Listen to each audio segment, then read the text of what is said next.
10th class ఎగ్జామ్స్కి rules మరింత కఠినంగా అమలు చేయాలని చూస్తోంది సర్కార్. లేటుగా వచ్చే సమయాన్ని తగ్గించాలని ఆలోచిస్తోంది.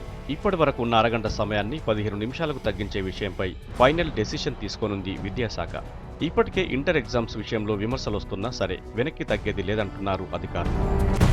ప్రస్తుతం నడుస్తున్న ఇంటర్ పరీక్షలకి కూడా 15 నిమిషాల లేట్ టైంని 5 నిమిషాలకు తగ్గించింది విద్యాశాఖ. అదే దారిలో 10th ఎగ్జామ్స్కి ఆలస్యంగా వచ్చే సమయాన్ని తగ్గించాలని చూస్తోంది. లేటుగా వచ్చిన వారిని ఎగ్జామ్ హాల్లోకి అనుమతిస్తే పేపర్ లీకేజీ ఎఫెక్ట్ ఎక్కువగా ఉందని అనుమానిస్తున్నారు అధికారులు.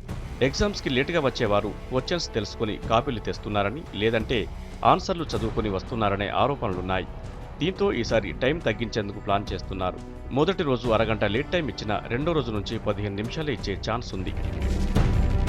ఈ నెల 27 నుంచి స్టార్ట్ కానున్న 10th ఎగ్జామ్స్ 5,600 పరీక్షా కేంద్రాల్లో జరగనున్నాయి.